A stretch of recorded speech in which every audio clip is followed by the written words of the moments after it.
वंजारी समाजाला दिलेलं 2% आरक्षण रद्द करा, छुप्या पद्धतीनं आरक्षण लाभ घेणाऱ्यांवर कारवाई करा, मनोज जरांगेंची मागणी. उद्धव ठाकरेंनी मुलाच्या डोक्यावर हात ठेवून खरं सांगावं, कदमांचं ठाकरेंना आव्हान. बाळासाहेबांच्या पार्थिवाचा छळ केल्याच्या दाव्यावर रामदास कदम ठाम. भास्कर जाधवांकडून रामदास कदमांचा छमछमदास कदम उल्लेख करत जहरी टीका. कुवत नसलेल्या माणसाकडून टीका सुरू. दसरा मेळाव्यात केलेल्या वक्तव्याचा भास्कर जाधवांकडून थेट समाचार.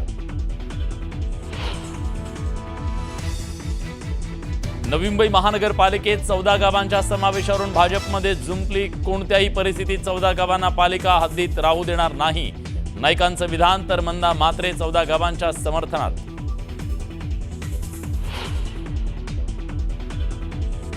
नवी मुंबई विमानतळाला दिबा पाटलांचं नाव देणार. राज्य सरकारनं दिबांचं नाव केंद्राला पाठवलं. मुख्यमंत्र्यांची बैठकीत माहिती. सायबर फ्रॉड जनजागृती कार्यक्रमात अभिनेता अक्षय कुमारनं सांगितला धक्कादायक किस्सा. मुलीकडे केली होती थेट न्यूड फोटोची मागणी.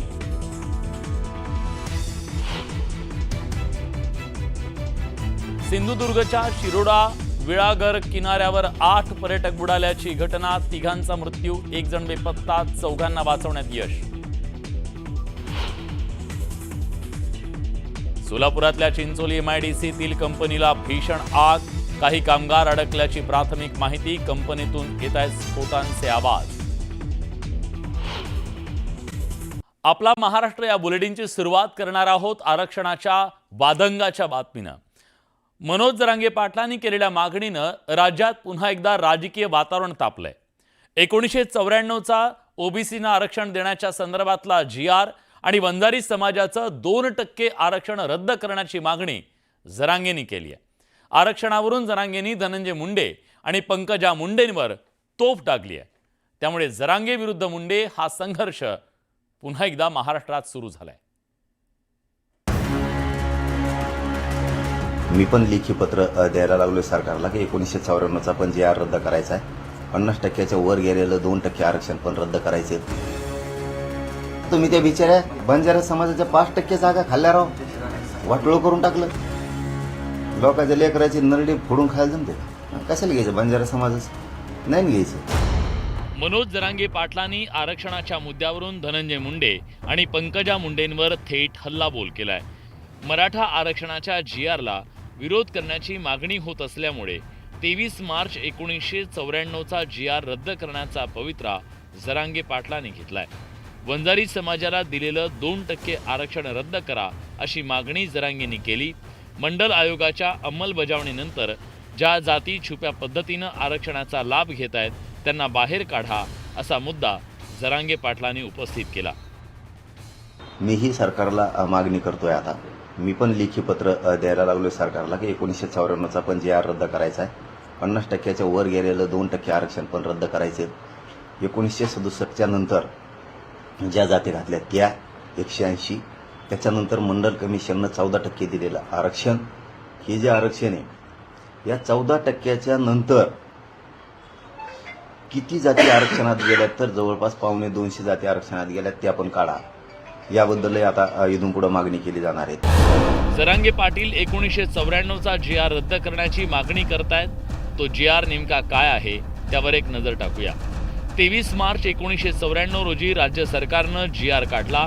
GRमुळे ओबीसी आणि VJNT आरक्षणाची टक्केवारी वाढवली गेली. आरक्षण 14%वरून वाढवून 30% करण्याचा निर्णय घेण्यात आला. या निर्णयामुळे राज्याच्या आरक्षणाची मर्यादा 34%वरून 50% झाली. तर जरांगे पाटलांनी केलेल्या मागणीवर जोरदार टीका सुरू झाली आहे. वंजारी समाजातील नेत्यांनी जरांगे पाटलांचा चांगला समाचार घेतलाय. वंजारी समाजाला टार्गेट करण्याचं काम तुम्ही केलंय, परंतु वंजारी समाजाने कधी आजपर्यंत तुम्हाला टार्गेट केलं नाही. मराठा समाजाच्या आरक्षणाला केलं नाही. माझी विनंती आहे की आपण अशा पद्धतीचे वक्तव्य करू नका.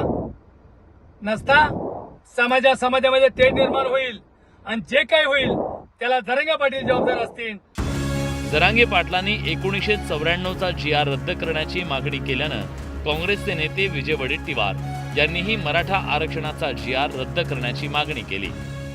वाटेकरी दुसऱ्यांना केलं जात आहे अशा प्रकारची तीव्र भावना ओबीसी बांधवामध्ये आहे. त्यामुळे उद्याच्या बैठकीमध्ये आम्ही मुख्यमंत्री महोदयांना एवढंच मागणी करणार आहोत की 2 सप्टेंबरचा जी.आर. आपण रद्द करा. त्याचे परिणाम फार वाईट होत आहेत.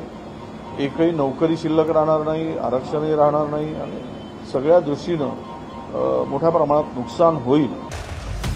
मराठवाड्यातलं राजकारण मागील 2 वर्षापासून आरक्षणाच्या भोवती फिरतंय. मात्र हे राजकारण होत असताना जातींमध्ये संघर्ष वाढत चाललाय.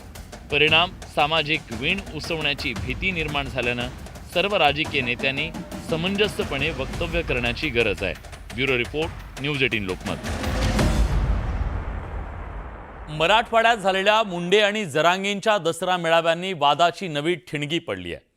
मराठा आणि ओबीसी आरक्षणाच्या बाजूनं उभ्या असलेल्या दोन्ही नेत्यांनी दसरा मेळाव्यांमधून आपापली भूमिका मांडली.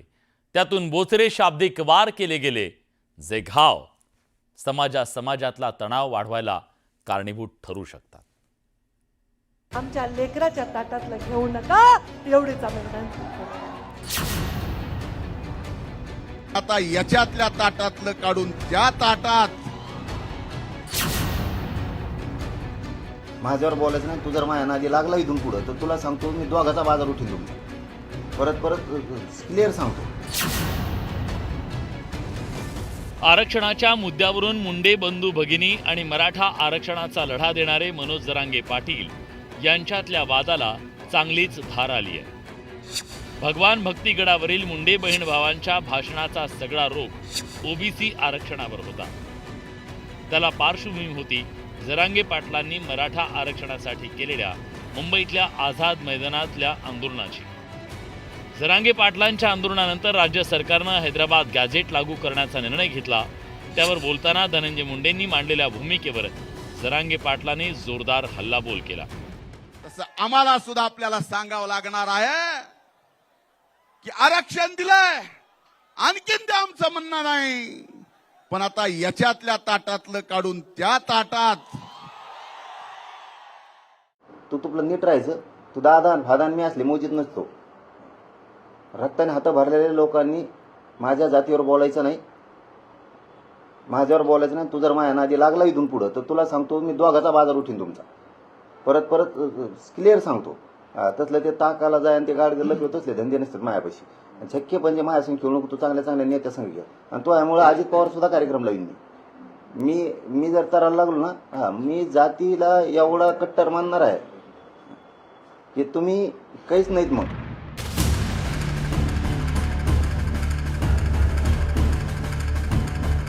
नारायणगडावरून झालेल्या दसरा मेळाव्यातून बोलताना मनोज जरांगे पाटलांच्या निशाणावर भाजपच्या नेत्या पंकजा मुंडे होत्या. हैदराबाद गॅझेटवरून पंकजा मुंडेंनी केलेल्या टीकेला जरांगे पाटलांनी नेहमीच्याच त्यांच्या भाषेत बोचरी टीका केली. इंग्रज काय तुमच्या परिवारात राहत होता का घरात राहत होता? त्याचं कारण काय? तुमचा परिवारातला आहे का त्यो? निजाम आमच्या परिवारातला नाही म्हणून गुलामीच. मग आता इंग्रज ह्यो तुमच्या परिवारातला आहे का?